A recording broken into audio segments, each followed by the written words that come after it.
Omelette కూర. 6 గుడ్లను పగలగొట్టి సొనను వెడల్పాటి గిన్నెలో వేసుకోవాలి.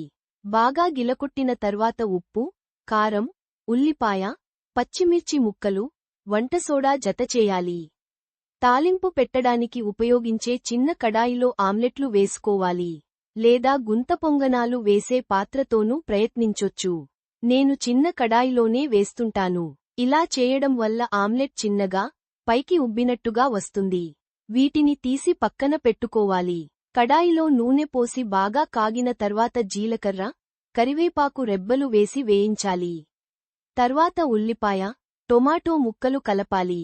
ఇప్పుడు గ్లాసు నీళ్లు పోసి, టొమాటో ముక్కలు మెత్తబడేంత వరకు ఉడికించాలి.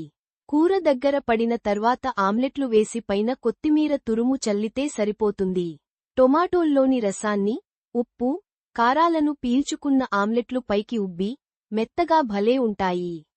వేడివేడి అన్నంలోకి ఈ కూర చాలా బాగుంటుంది. ఇంట్లో వాళ్లంతా ఎంతో ఇష్టంగా తింటారు. మా ఇంట్లో అయితే 10 రోజులకు ఒకసారైనా పిల్లలు అడిగి మరీ వండించుకుంటారు. ఉడకబెట్టిన గుడ్లను తినడానికి ఇష్టపడని పిల్లలకు ఈ కూర చేసి పెడితే రుచితోపాటు ఆరోగ్యానికి మంచిది.